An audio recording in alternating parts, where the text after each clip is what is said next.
Hello friends, स्वागत है आपका हमारे YouTube channel UP PCS capsule में। मेरा नाम है अभिषेक डंडरियाल और आई होप आप सभी अच्छे होंगे और आपकी तैयारी अच्छी चल रही होगी।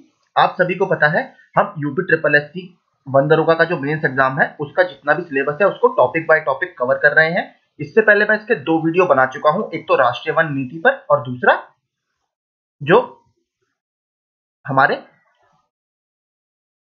National wild life action plan है या राष्ट्रीय वन्यजीव कार्य योजना है, इसके ऊपर मैं दो वीडियो ऑलरेडी बना चुका हूं। तो अगर आपने वो नहीं देखे हैं तो आप प्लीज उसको देख लें। उसका पीडीएफ मैंने अपने टेलीग्राम ग्रुप में शेयर कर दिया है, जहां से आप उसको फ्री ऑफ कॉस्ट डाउनलोड कर सकते हैं। तो आप हमारा टेलीग्राम ग्रुप भी स्टडी मटेरियल वगैरह के लिए जरूर ज्वाइन कीजिए। अब हम देखिए आज इस पर टॉपिक 3 पर बात करने वाले हैं और इस बात की देखिए मैं आपको गारंटी देता हूं कि ये टॉपिक जो है हमारा, ठीक है, इससे आपके एग्जाम में शर्तिया कुछ ना कुछ प्रश्न पूछे जाएंगे, क्योंकि ये जो टॉपिक है वो काफी इंपॉर्टेंट है।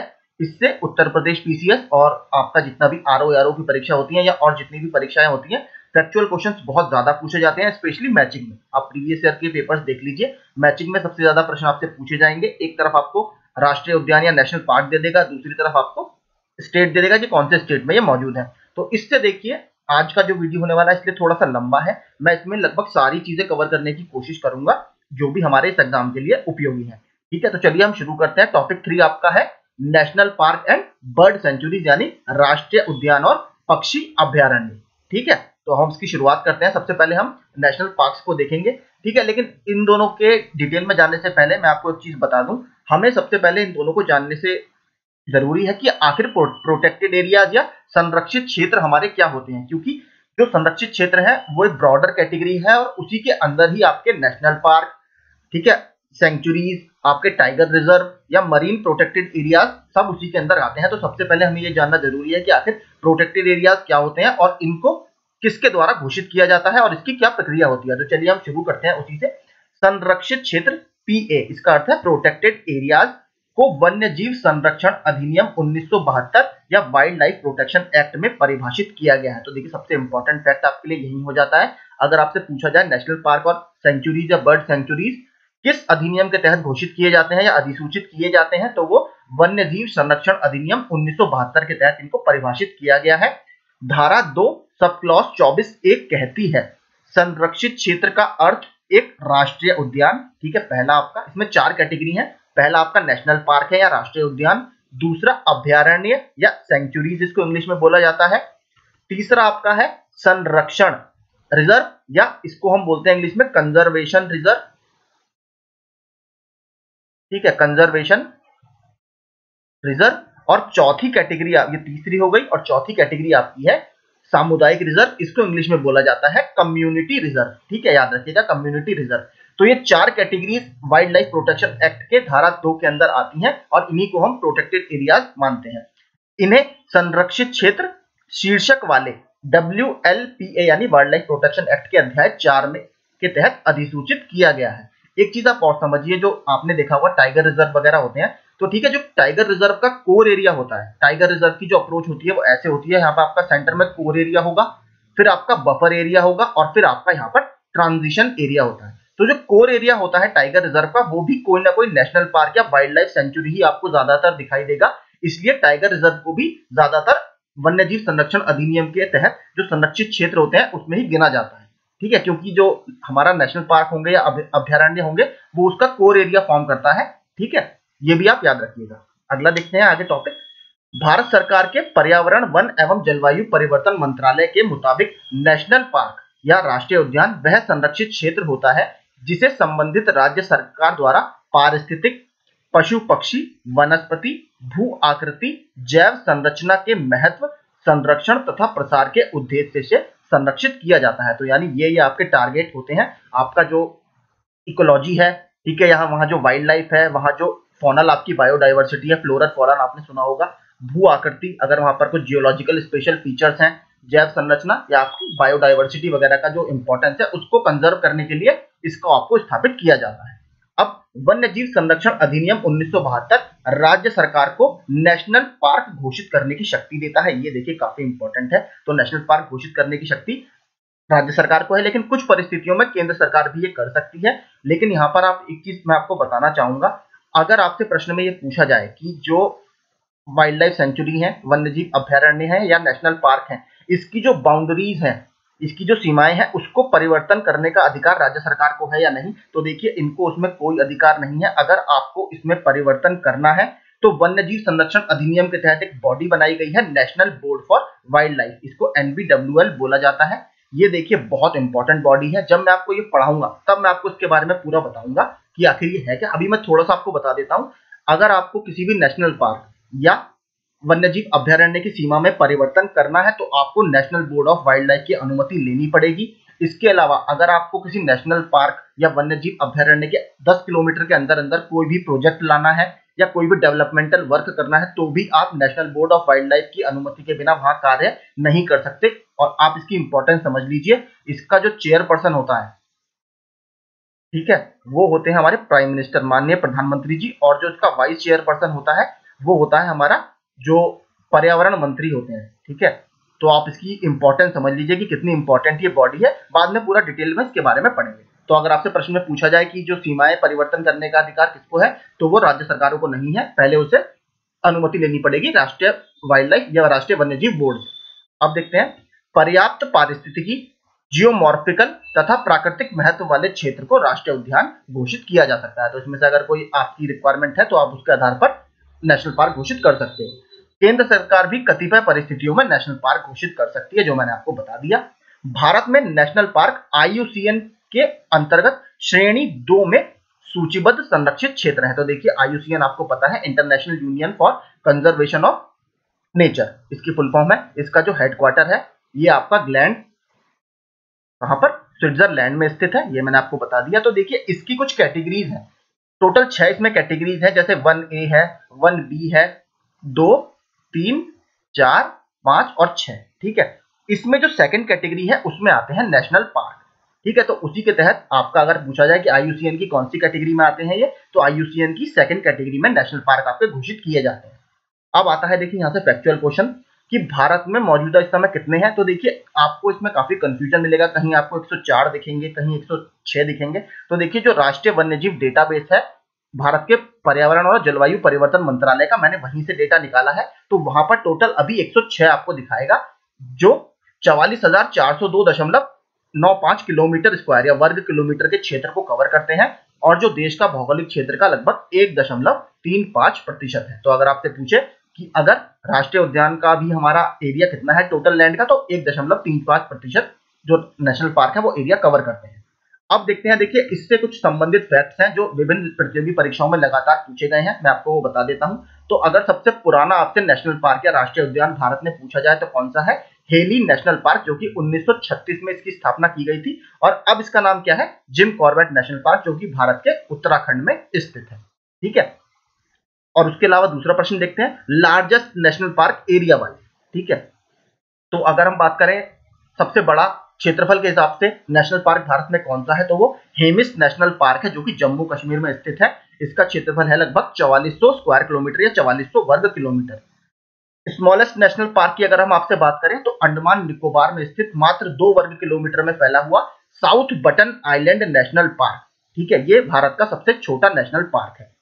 सबसे ऊंचे नेशनल पार्क की बात करें तो वही आंसर होगा हेमिस। ठीक है, जो कि जम्मू कश्मीर में स्थित है। यह भारत का सबसे बड़ा और सबसे ऊंचाई पर स्थित नेशनल पार्क है। अब एक आता है, भारत का सबसे पहला मरीन नेशनल पार्क या जलीय नेशनल पार्क कौन सा है? तो गल्फ ऑफ कच्छ, जो कि गुजरात में स्थित है। ठीक है, ये सारे फैक्ट्स बहुत इंपॉर्टेंट है। इस टेबल को मैंने बनाया है, आप इसको रिवाइज करने के लिए PDF में डाल दूंगा, वहां से आप रिवाइज कर सकते हैं। Only floating national park of the world, ठीक है, पूरी दुनिया का एकमात्र तैरता नेशनल पार्क भारत में स्थित है, और ये हमारे जो मणिपुर है उसमें स्थित है केबुल लामजाओ नेशनल पार्क। और यहाँ पर आपने सुना होगा, देखिए एक संगाई डियर हिरन आपको मिलता है, और मणिपुर में ही इसीलिए जो संगाई फेस्टिवल होता है वो मनाया भी जाता है। ठीक है, इसको ब्रो एंटलर डियर भी बोला जाता है। तो अगर आपसे पूछे संगाई डियर हमें कहां पर मिलता है, तो वो केबुल लामजाओ नेशनल पार्क में मिलता है, जो कि पूरी भारत का ही नहीं पूरी दुनिया का एकमात्र तैरता हुआ नेशनल पार्क है। ठीक है, यहाँ पर देखिए एक बार पूछ लिया था कि एक तैरती हुई वनस्पतियां मिलती हैं जिसको हम फुमडीज बोलते हैं। ठीक है, फुमडीज, तो याद रखिएगा, अगर आपसे पूछे कि फुमडीज टाइप की तैरती हुई वनस्पतियां कहाँ मिलती हैं, तो वो भी केबुल लामजाओ नेशनल पार्क में मिलती हैं। अब बात करते हैं कौन से राज्य में सबसे ज्यादा नेशनल पार्क मौजूद है संख्या के हिसाब से? तो मध्य प्रदेश में टोटल 11 नेशनल पार्क स्थित है। मैं पूरी अभी आपको टेबल दिखा दूंगा।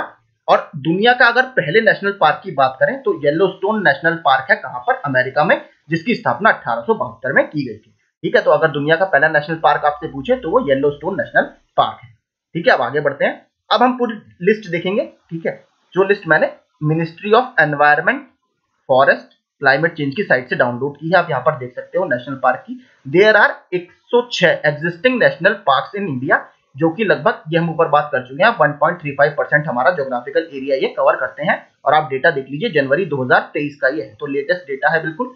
अब देखिए, इस पूरी टेबल को तो याद करने की जरूरत नहीं है, मैंने केवल 2 हाईलाइट इसमें कर रखे हैं, आप देख सकते हो, जो मैंने आपको ऊपर बता दिया।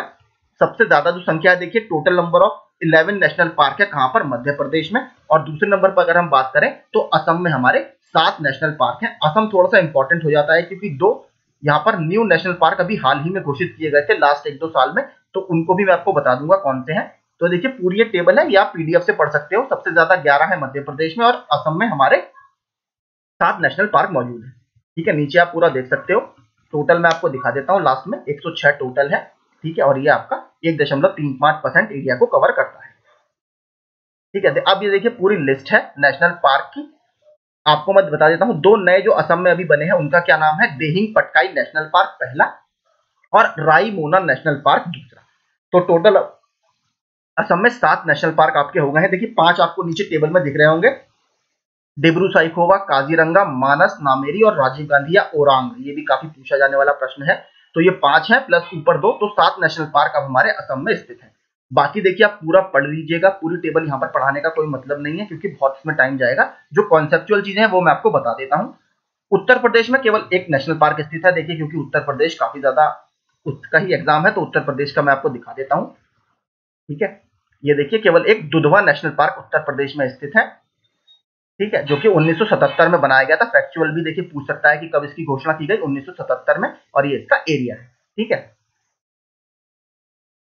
नीचे देखते हैं। ठीक है, एक ये देखिए काफी इंपॉर्टेंट कन्वेंशन है, इससे भी आपके प्रश्न बन सकते हैं, ये मैंने इसलिए डाला है। ठीक है, यूनेस्को की एक वर्ल्ड हेरिटेज कन्वेंशन है, आप सभी को पता है। इसमें देखिए 3 तरह की साइट बताई जाती हैं। पहली होती है आपकी कल्चरल साइट, दूसरी होती है आपकी नेचुरल साइट, और तीसरी होती है हमारी मिक्स्ड साइट। ठीक है, तो इसलिए मैंने ये डाला है। जो नेचुरल साइट्स होती हैं उसमें भारत के कई सारे नेशनल पार्क इसमें शामिल किए गए हैं, जिसकी टेबल आपको लेफ्ट में दिख रही होगी, तो इनको आप जरूर पढ़िएगा। मैं आपको पूरा बता भी देता हूं। टोटल भारत में 40 साइट है, जिसमें हमारी 32 है कल्चरल, ठीक है, एक है हमारी मिक्स्ड साइट, और 7 हमारी नेचुरल साइट्स हैं। वो 7 साइट्स आपको लेफ्ट में दिख जाएंगी, मैं आपको दिखा देता हूं। पहला है हमारा great Himalayan national park conservation area, जो कि हिमाचल प्रदेश में स्थित है। दूसरा काजीरंगा नेशनल पार्क, ये देखिए सन भी इसमें लिखे हुए हैं, तो आप सन भी याद कर सकते हो। काजीरंगा नेशनल पार्क जो कि असम में स्थित है। इसके अलावा क्योलादेव नेशनल पार्क, जो कि राजस्थान के भरतपुर में स्थित है। इसका नाम पहले देखिए भरतपुर बर्ड सेंचुरी था, अब इसको क्योलादेव घाना या क्योलादेव नेशनल पार्क के नाम से जाना जाता है। फिर मानस वाइल्ड लाइफ सेंचुरी, जो कि फिर से असम में स्थित है। फिर नंदा देवी नेशनल पार्क और वैली ऑफ फ्लावर्स या फूलों की घाटी, ये हमारा उत्तराखंड में स्थित है। सुंदरबन नेशनल पार्क, ये भारत और बांग्लादेश दोनों में स्थित है, लेकिन यहाँ भारत के वेस्ट बंगाल स्टेट में स्थित है। इसके अलावा वेस्टर्न घाट हमारे पश्चिमी घाट में, जो कि बायोडाइवर्सिटी हॉटस्पॉट भी है, ये कई सारे राज्यों में फैला हुआ है, जो कि पश्चिमी कोस्टल एरिया के पैरेलल चलता है। और मिक्स्ड साइट देखिए, एकमात्र अगर आपसे पूछे तो मिक्स्ड साइट एकमात्र हमारी क्या है? खांगचनजोंगा नेशनल पार्क, जो कि सिक्किम में स्थित है। ठीक है, तो ये टोटल 8 साइट्स, प्लीज मैं रिक्वेस्ट करूंगा आप इनको जरूर याद कीजिए, क्योंकि देखिए यूनेस्को काफी इंपॉर्टेंट संस्था है, और उसमें अगर इन नेशनल लैंडस्केप्स को जगह मिली है तो ये साइट्स काफी इंपॉर्टेंट होंगी। तो एकमात्र मिक्स्ड साइट अगर आपसे पूछे तो वो खांगचनजोंगा या कंचनजंगा नेशनल पार्क है, सिक्किम में स्थित है। ठीक है, इसके अलावा देखिए मैं आपको ये वाला टॉपिक नेशनल पार्क तो मैंने कवर कर दिए हैं। अगर देखिए आपको उत्तर प्रदेश के नेशनल पार्क पढ़ने हो तो मैं पूरा वीडियो उत्तर प्रदेश के national park, wild life sanctuary, tiger reserve, elephant reserve, और इसके अलावा जो भी वहां पे संरक्षित क्षेत्र होते हैं मैं उसका बना चुका हूं। मैं उसका लिंक जो है वो इसकी डिस्क्रिप्शन में डाल दूंगा, तो प्लीज आप उसको जरूर देखिए। उसका पीडीएफ भी मैं उत्तर प्रदेश स्पेशल में आपको अभी शेयर कर दूंगा थोड़ी देर में, तो आप प्लीज उसको डाउनलोड कर जरूर पढ़िएगा, क्योंकि उत्तर प्रदेश का एग्जाम है तो आपसे प्रश्न गारंटीड इससे पूछे जाएंगे और वो आपकी तैयारी में काफी हेल्पफुल भी होगा। मैंने टेबल वाइज बना रखे हैं जो आपके रिवीजन में काफी हेल्प करेगा। ठीक है, अब हम देखते हैं बर्ड सेंचुरी या पक्षी अभ्यारण्य क्या होते हैं। ठीक है, तो पक्षी अभ्यारण्य बेसिकली देखिए सेंचुरी ही होती है जो कि वाइल्ड लाइफ प्रोटेक्शन एक्ट 1972 के जो सेक्शन 4 है, चैप्टर 4 है, उसके तहत घोषित की जाती हैं। तो बॉम्बे नेचुरल हिस्ट्री सोसाइटी देखिए काफी बड़ी संस्था है। इसका डेटा जो है वो ministry of environment forest climate change भी यूज करता है, इसीलिए मैंने इसका डेटा लिया है। इसके अनुसार भारत में लगभग 72 पक्षी अभ्यारण्य प्रेजेंट में है और लगभग इसमें हमारे पास भारत में 1210 पक्षी प्रजातियां हैं। अभी देखिए 1 या 2 दिन पहले मैंने अपने टेलीग्राम ग्रुप में डाला है सुंदरबन में, थोड़ा करंट का क्वेश्चन है मैं इसलिए बता देता हूँ। सुंदरबन में अभी एक बर्ड फेस्टिवल आयोजित किया गया था पहला, वहां पर लगभग 432 पक्षियों की प्रजातियां हमारा कहा जाता है कि सुंदरबन में पाई जाती हैं, जो लगभग 1/3 है भारत में टोटल पाई जाने वाली प्रजातियों का। ठीक है, लगभग 33% प्रजातियां हमें सुंदरबन में देखने के लिए मिलती हैं, जो कि काफी बड़ी संख्या है। तो इसको आप, मैंने वहां पर फोटोज शेयर किए थे, वहां से हमारे ग्रुप में से पढ़ सकते हो। ठीक है, टोटल हमारे यहाँ 72 बर्ड सेंचुरी है, पक्षी अभ्यारण्य है। देखिए ये थोड़ा सा इंपॉर्टेंट है क्योंकि अगर आप यूपीपीसीएस के प्रीवियस ईयर के प्रश्न देखेंगे तो बर्ड सेंचुरीज वगैरह जैसे नवाबगंज पक्षी विहार, ठीक है, समसपुर पक्षी विहार, ओखला बर्ड सेंचुरी, ये लगातार उत्तर प्रदेश लोक सेवा आयोग की विभिन्न प्रतियोगी परीक्षाओं में पूछे गए हैं। इसको भी मैंने उसी वीडियो में पूरा कंपाइल कर रखा है, आप वहां से जरूर देखिएगा। इसीलिए मैं आपसे कह रहा हूँ बार बार कि उस वीडियो को जरूर देखिए, आपके लिए बहुत बेनिफिशियल होगा। पीडीएफ की आप चिंता मत कीजिए, वो फ्री ऑफ कॉस्ट आपको मेरे ग्रुप में मिल जाएगा। ठीक है, बर्ड सेंचुरीज टोटल मैंने कितनी बताई, 72 है। ठीक है, बाकी देखिए पूरा आप पढ़ लीजिएगा, इसको यहाँ पर बताकर सिर्फ टाइम वेस्ट होगा। ठीक है, उत्तर प्रदेश की एक बार हम देख लेते हैं फिर भी, क्योंकि उत्तर प्रदेश की हमारे लिए काफी इंपॉर्टेंट है। एक इंपॉर्टेंट थोड़ी थट्टेगढ़, हाँ मैं थट्टेगढ़ बता देता हूँ। ये देखिए थट्टेगढ़ और सलीम अली बर्ड सेंचुरी जो कि केरल में स्थित है, ये भी हाल ही में चर्चा में थी। यहाँ पर human animal wild life conflict, ठीक है, यहाँ पर इको सेंसिटिव जोन का कुछ इश्यू चल रहा था। ठीक है, उसकी वजह से ये काफी अभी न्यूज में था, तो इसको भी आप करंट के साथ रिलेट करके पढ़ सकते हैं। इको सेंसिटिव जोन आपके सिलेबस में है, ये भी मैं आपको कवर कराऊंगा। ठीक है, मैं आपको उत्तर प्रदेश का दिखा देता हूँ, वो हमारे लिए इंपॉर्टेंट है। ठीक है, यहाँ पर आ गई देखिए उत्तर प्रदेश की। सबसे पहला हमारा बखीरा पक्षी विहार है उत्तर प्रदेश में, फिर नवाबगंज प्रियदर्शनी बर्ड सेंचुरी है, पटना बर्ड सेंचुरी है, सामन बर्ड सेंचुरी है, Samaspur bird sanctuary, Sandi wildlife sanctuary है, सूर सरोवर वाइल्ड लाइफ सेंचुरी है, असन बैराज वेटलैंड है आपका उत्तराखंड में, और झिलमिल झील आपकी उत्तराखंड में। तो ये आपके टोटल ऊपर वाले जितने हैं ये सारे हमारे उत्तर प्रदेश के हैं। इसकी पूरी लिस्ट मैं आपको अभी टेलीग्राम ग्रुप में शेयर कर दूंगा, इसकी चिंता करने की कोई जरूरत नहीं है। अब देखिए आपके मन में सवाल आ रहा होगा कि जब sir wild life protection act के तहत आपका नेशनल पार्क और वन्य जीव अभयारण्य दोनों नोटिफाई किए जाते हैं, अधिसूचित किए जाते हैं, तो आखिर दोनों में अंतर क्या है। देखिए दोनों सेम नहीं होते, दोनों में काफी चीजों का अंतर है, और वो हम बात करेंगे अभयारण्य और राष्ट्रीय उद्यान के बीच के अंतर वाले टॉपिक में। ठीक है, इससे प्रश्न देखिए यूपीएससी में भी पूछा जा चुका है, दोनों में अंतर क्या है था, तो ये भी उम्मीद है आपसे यहाँ पर इससे प्रश्न बने।